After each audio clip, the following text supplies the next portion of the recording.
Fellow Falcoholics, what is up? Welcome to the Dirty Birds of Brews podcast. I'm your host, Kevin Knight at Falcoholic Kevin, here to bring you this Week 17 Falcons vs. Bears NFL game preview. We are getting into the home stretch here with just 2 games left to go for Atlanta.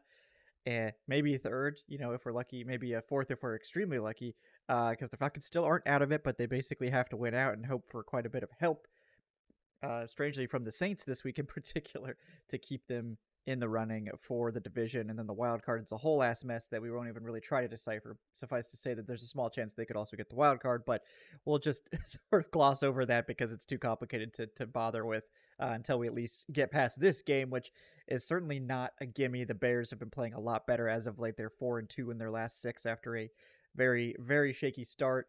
Justin Fields is back and healthy. The Bears have emerged as basically the NFL's best or second best overall run defense. I mean, they're pretty fantastic against the run. That's going to obviously create some problems for Atlanta, for a run-heavy team. And offensively, the Bears have definitely improved from the lows of last year and have just become a more consistent team overall. They're certainly not an easy team to beat, like it may have appeared early in the season, and particularly in Chicago this time of year. It's probably going to be windy, that sort of thing. So we could see a reduced game plan, a difficult game plan against an opponent that does seem to match up pretty well with the Falcons. So we'll see, of course, how that shakes out. We will get into it. We'll get into the injury report, get into the matchups in this one. Before we do, guys, I want to bring you a quick word from today's sponsors. First of all, guys, we've got BetOnline. Folks, the only people that don't get time off this year are pro athletes and those of us over at BetOnline. And with the NFL, college bowl season, and the NBA in full swing over the holidays, BetOnline isn't taking a second off to make sure you have all the up to the second odds, news, and info that you need. BetOnline has all of that and more available 24 hours a day on both desktop and mobile access. So no matter what you guys want to bet on, whether that's the Falcons, I have my issues with that, but still can't seem to quit it. Or other teams or any other sports as well. Like they said, it's NBA, it's college football, whatever you want, guys, whatever you need. They've got it over at BetOnline. So head there today, betonline.ag, to get in on the action. Just remember, when you sign up, to use our promo code BELIEVE, that's BLEAV, to receive your 50% welcome bonus on your first deposit. BetOnline, where the game starts. And then I'm going to bring you guys this week's Prize Picks, brought to you, of course, by the guys at PrizePicks. Thanks once again to PrizePicks for sponsoring the episode. We've been on a bit of a losing streak here. I blame Arthur Smith mostly for that. But this week, we're going to go back to some old standbys and go to one that I think has paid off before for us. So first of all, our Bears pick is going to be Justin Fields more than 54.5 rushing yards. Now, the Falcons are good against the run. That's why I would probably avoid running backs against the Falcons typically. But the Falcons are not so good at stopping the quarterback run, and we've seen this over and over again. And Justin Fields is, other than Lamar Jackson, probably the most dangerous runner in the NFL in terms of a rushing quarterback. So this number is actually pretty average for him. 54.5. That's about his average number of rushing yards in any given week. I believe he had almost 100 last week. Then we know the Falcons, a weakness of their defense is being able to stop the quarterback run. So I'm pretty confident in that one. I think that's a good one to go for, more than 54.5 rushing yards for Justin Fields. Then we've got Younghoe Koo, more than 1.5 field goals made. This is one of the best ones we can do. It's one of the most consistent for the Falcons. And because of the wind conditions in Chicago, we'll see how bad it really is. I mean, I think Younghoe Koo has shown that he can kick in difficult conditions, certainly. Because of how difficult the game is perceived to be in terms of the weather, that 1.5 number is actually giving us an extra multiplier. We got the Red Goblin or whatever it is. So that boosts the odds a little bit. Or the multiplier or whatever they call it over there at PrizePicks. So that's always nice to get. And I still think this is one of the safest ones you can do on the Falcons offense. The other one still is Bijan Robinson receiving. The Bears, like I said, are really good against the run, but they do give up, I believe they're top 3 in yardage and catches allowed to running backs this year. And the Falcons clearly want Bijan to be one of the focal points of their passing game, especially in a game script where the rushing attacks maybe not going to work. So they may want to emphasize the passes to running back more to sort of function as that part of the offense. And the fact that it's going to be windy, the deep passing game may not be a great option. So targeting the running backs makes a lot of sense. I like to think these picks usually make sense, but I blame Arthur Smith and the Falcons for messing these up. But we're gonna roll with these ones, roll with some old standbys, and of course, thanks to PrizePicks for sponsoring today's show. For those that aren't aware of the PrizePicks stuff, guys, it is a skill-based fantasy game. You pick 2 to 6 players, decide if they will go more or less than their PrizePicks projection. The more players you pick, the more you can win, all the way up to 25 times your money on any entry. And at PrizePicks, you're not competing against other players. It's just you versus the projections. PrizePicks also has a generous promotion schedule. They've got weekly promotions, like you can get a free play on Flex Friday, and also be sure to check back around various holidays and things like that, where they'll have some reduced projections and things like that. Taco Tuesday has some cool ones as well. Make sure you check those out. And it's not just NFL. PrizePicks offers projections on any sport that you watch, including NFL, NBA, MLB, NHL, PGA, college football, basketball, you name it. They've got esports in there, whatever you guys want. They do most of those. So check back often to see those. And the best part is the PrizePicks entries can be made in 60 seconds or less if you know what you want. And they offer fast withdrawals. It's that easy. And guys, all first-time users that deposit and use our promo code DBB, you guys will get a 100% instant deposit match up to $100. So that means if you throw in $100, PrizePicks will also throw in $100 to match you. And if you throw in 50, they'll give you 50. Just remember when you sign up to use our promo code DBB. It lets them know we sent you. Helps us out. Really appreciate that.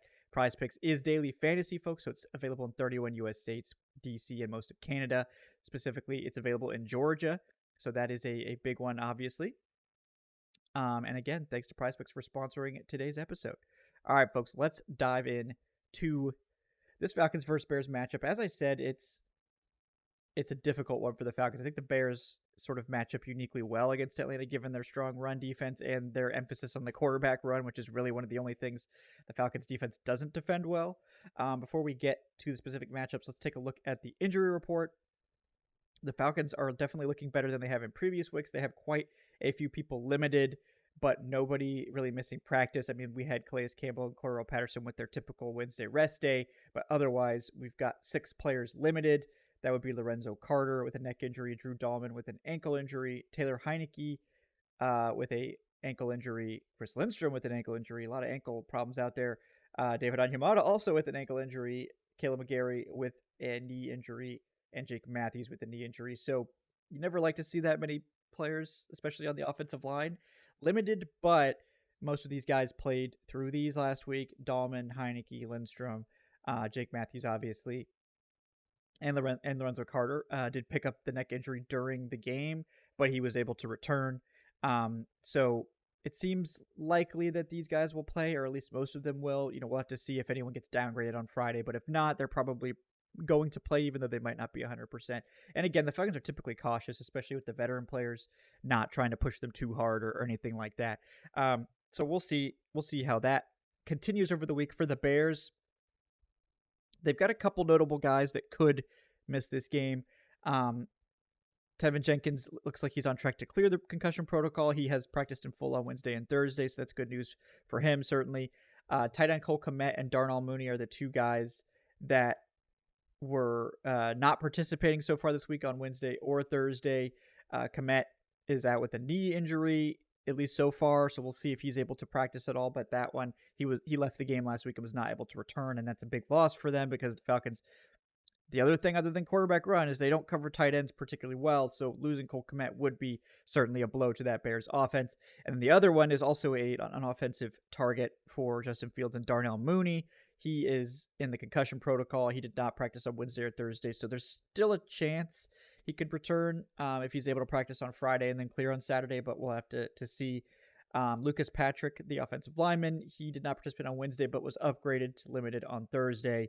And then Noah Sewell, the linebacker, and Equinemius St. Brown, the receiver, they were both full go on Wednesday and Thursday, so they seem like they're set. And then Mercedes Lewis, the other tight end of the Bears, he had a rest day on Thursday. So again, it looks like Cole Kmet and Darnell Mooney are the 2 to watch for the Bears, and for the Falcons, it's really just seeing if any of these limited guys stay limited or get downgraded. If they get downgraded, that's obviously probably you could take that as they're not going to play.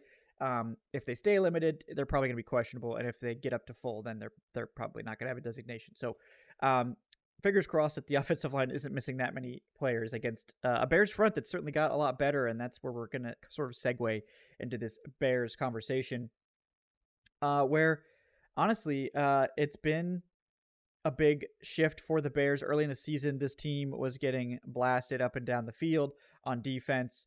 But after they were able to trade for Montez Sweat, I'm sure I don't have to go into details about that. You guys all remember it. They've definitely stabilized things, and Sweat has brought a lot of run stuffing juice as well as the pass rush to Chicago, and that's really helped this defense in a big way to get to a very strong level against the run. Chicago has is now first in rushing yardage allowed. They're third in yards per attempt allowed. Third in rushing touchdowns allowed as well. And they're number one in the yards, like I said. So this is a very tough team to run the ball against, and the Falcons are going to have their struggles there, I'm sure. But the weird thing is the Falcons typically run the ball better against good run defenses. I can't explain it, but they seem to play up to the level of their competition. So this could be one of those weird games where they just inexplicably find ways to run against Chicago. However, this is a really good run defense, so they're probably not going to get much on the ground, but they still could produce a better than expected day given how they've typically performed in the past. The other thing to look at, obviously, with the Falcons offense going against this Bears defense is the passing game. The Bears have had really tremendous cornerback play from Jalen Johnson. I believe he's actually the number one ranked corner right now, according to PFF, which is tremendous. Good for him. He's a big fan of him coming out of the draft. But elsewhere, they're vulnerable in the secondary. Eddie Jackson has dealt with some injuries. He's having certainly a down year by his standards. Jaquan Brisker has been a very solid safety for them and has actually provided a lot as a pass rusher and blitzer for Chicago. But Tyreek Stevenson opposite Jalen Johnson has been fairly vulnerable. In the nickel, they do have Kyler Gordon, who's been solid, but this has been a somewhat vulnerable secondary. So that is definitely something the Falcons could attack. But again, if the weather factors in, if it's really, really windy in Chicago, obviously the Windy City, this is definitely something you have to contend with. That could be something that adds even some more difficulty to the Falcons. And, that would play right into the Bears' hands if they can force you into a run-focused approach, which is rare to see in the NFL that you want to force someone to run the football. But in the Bears' case, they might actually want that at times. But, looking at the Bears' defensive line, they've got Montez Sweat, and they've got a lot of quality contributors. I wouldn't say that they're terrifying up front. I think Andrew Billings has had quite a nice season, following up a strong 2022 as the sort of nose tackle there. But they really need help on the interior opposite Billings. I think Justin Jones is the guy that's probably going to start opposite Billings, and he's been more or less below average. And then the guy opposite Sweat has been sort of an issue too. I mean, they've gotten solid play out of like DeMarcus Walker and some other guys that are rotating in there. Dominique Robinson, I think, has not necessarily lived up to what his previous season's highs were, but they definitely have a better rotation with Montez Sweat in there, and he's really added a lot to a unit that was really struggling prior to his addition. In terms of the linebackers, it's kind of a mixed bag. I would say that, TJ Edwards has continued playing really well for Chicago. He's definitely been a big hit after joining the team a couple years ago, so good for him. Tremaine Edmonds in the middle is having a down year, certainly after a really, really good 2022. So that hasn't panned out, but they do have Jack Sanborn, who has sort of stepped up to play like the third linebacker spot. So they've got some guys there, but it is a weakness, and that's probably part of the reason why they allow so many receptions to running backs, because TJ Edwards is a good coverage linebacker, but if you can get one of Edmonds or Jack Sanborn matched up in coverage, they're definitely more vulnerable in that area. So tight ends, running backs, that sort of thing. That's probably where the Falcons are going to look to target, as well as whoever Tyreek Stevenson's lined up against. Drake London's maybe going to have a tougher time in this one going up against Jalen Johnson if he does shadow him. I don't know if the Bears do that or not. I apologize. I didn't really look into that to a great extent, but whoever Jalen Johnson's covering is going to be a tough matchup for sure. All right. Moving over to the defensive side of the ball for the Falcons. Like we said before the show, the Bears are going to want to run the football, and they do have a little bit of a more exciting passing game. It's still certainly not terribly dangerous, but they did have a lot of games this season without Justin Fields. So, and Justin Fields is never the most voluminous passer given how much he runs the ball, but they have been able to hit some big plays, as particularly the connection between Fields and Cole Kmet is really good. DJ Moore has been a big boost, but it's been really inconsistent. The Bears are 28th in passing yardage, 26th in net yards per attempt. They've also thrown quite a few interceptions, so that could be an area where Atlanta could take advantage. The secondary has been really strong for the Falcons, and the Bears certainly, even though they did get DJ Moore in there, they have Darnell Mooney, they have some guys, it's not a strength for them. So this could be a game where the Falcons secondary is able to keep them in check. The issue is on the ground, the Bears have been very strong. They are second in the league in rushing and sixth in yards per carry. Very good rushing attack. But again, that matches up well with the Falcons. The Falcons are one of the NFL's best run defenses. They've been really strong in that area. They've continued to play really well there. And a lot of that has to do, of course, with the play of the linebackers and the play up front. The Falcons have got really good run defending from Caden Ellis, which is what we were expecting, but Nate Landman stepping up and emerging as one of the NFL's best run defending linebackers has been huge. I believe he's like 8th in the NFL, according to PFF, as a run defender. So that has obviously given the Falcons a big boost there. They also have obviously great tackling safety in Jesse Bates. And honestly, the secondary as a whole has tackled very well when Jeff Okudah has been in there. Terrell is obviously good there. The Falcons have seemingly benched D. Alford for Mike Hughes with the idea that he's a better run defender. I disagree. He's bigger. He doesn't tackle as well. He's missed about twice as many tackles as D. Alford on less snaps.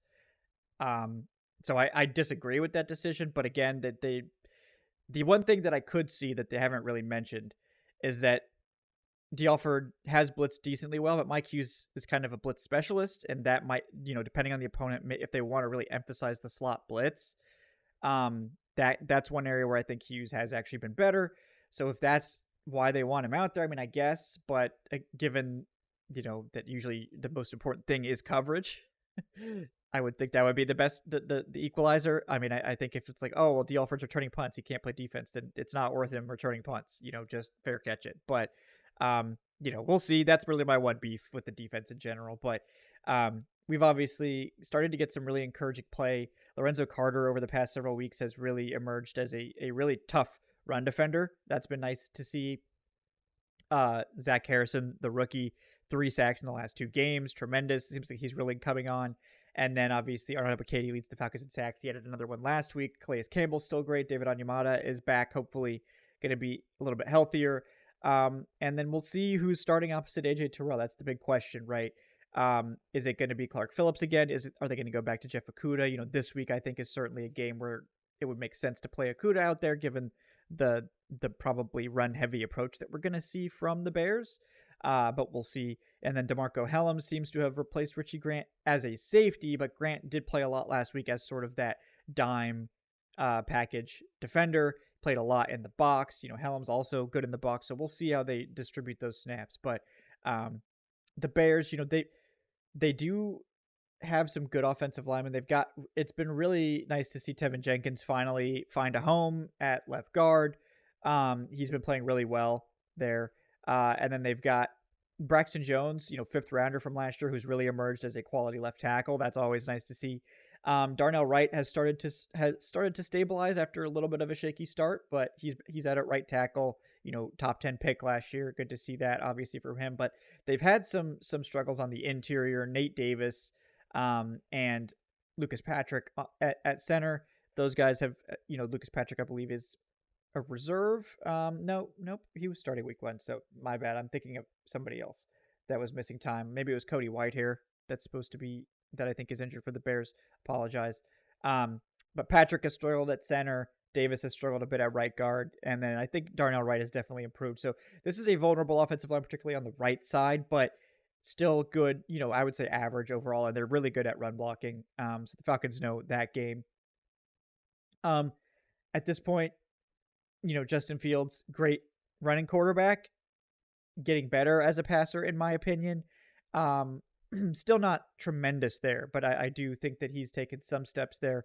I still think the offense in Chicago is not very good.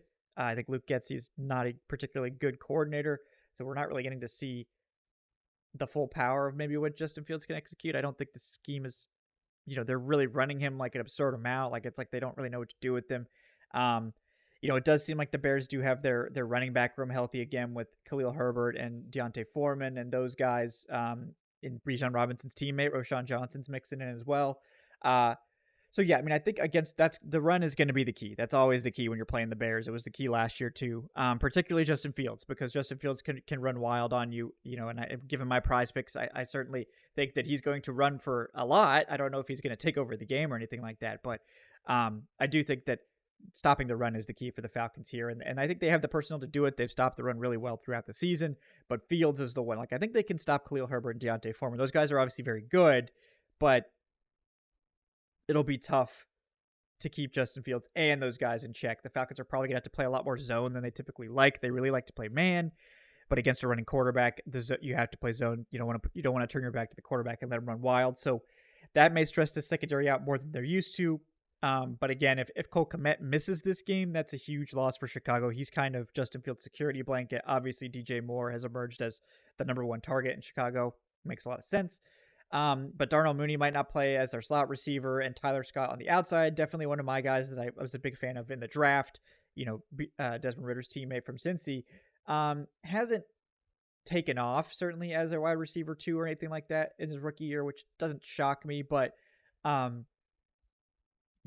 this point, the Bears' passing game is still funneled through DJ Moore and Cole Kmet, and if Cole Kmet's not there, it's very more centric, so you'd have to think AJ Terrell is just going to be on DJ Moore. We know those two guys battle it out, and the Falcons are probably going to try to just shade all the coverage they can to DJ Moore, and then basically focus on stopping the run.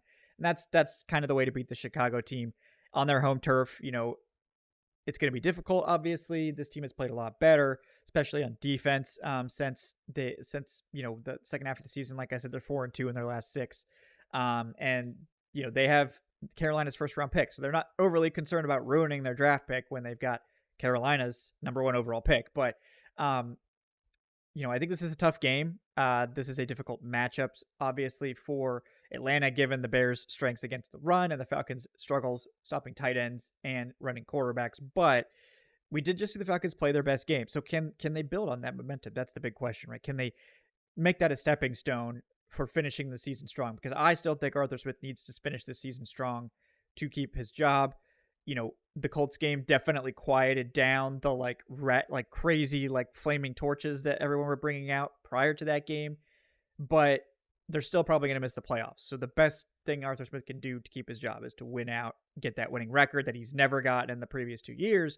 That would be a feather in the cap. That would be something you could take back to Arthur Blank and say, look, we obviously fell short, but we did stabilize, we finished strong, and we got that winning record that we haven't been able to get so far. And that might be enough. I think if you're 8-9 and you lose one of these games ugly or something like that, that might not be enough. So obviously finishing strong is the best thing for Arthur Smith's job security. It's not the best thing for the Falcons draft pick, but again, they're not going to tank guys. They're not going to intentionally lose any games ever. And Arthur Smith is playing for his job, and the team still thinks they can make the playoffs. So they're going to go all out to win these games. They should go all out to win these games because you never know. Crazy stuff happens all the time. I mean, think about the last year where all the Chargers had to do to make the playoffs was tie, and they decided they didn't want to do that because they wanted to win the game, and then they missed out on the playoffs. So, weird stuff happens. Teams don't always do logical things. Weird things can and do happen. So, they're going to go all out to win. And if they do, it will certainly go a long way to giving us more confidence about Arthur Smith. I hope he continues to utilize Bijan and Kyle Pitts and gives us more confidence about the direction of the offense going forward. But this is not, me complaining about Arthur Smith hour. This is more talking about this specific matchup. So I have some level of confidence, but I do think this is a game that the Falcons are probably going to lose. And that will of course end the playoff talk. But it's a tough matchup, but that's the big thing. I think the Bears match up well against the Falcons on offense, given their strengths, and the Falcons match up poorly against the Bears, given their strengths. And it's on the road, where the Falcons have generally looked pretty bad. They've turned the ball over at an extremely high rate on the road. They've looked sloppy. They've had a lot of penalties, so can they exercise those road demons this week? Can they get this much-needed win to keep hope alive? We'll see. But guys, appreciate everyone for hanging out, watching our Falcons vs. Bears preview today here on the Dirty Birds and Brews podcast. I'm Kevin Knight at Falcoholic Kevin. Make sure to like and subscribe if you're watching on YouTube. Make sure to leave that 5-star review in your podcast platform of choice. If you're interested in supporting the show, you can check out the channel memberships on YouTube or Patreon if you're more of a podcast enjoyer. We'll be back, of course, for the post-game show on Sunday before we get into the final week, maybe, of Falcons football in 2023. Well, I guess it would be the final week in 2023, but, 2023 season technically, right? Because Happy New Year after the game. But, guys, appreciate you hanging out. Once again, thanks to BetOnline and to PrizePicks for sponsoring today's episode. We will see you next time on Dirty Birds and Brews, folks. Have a great day.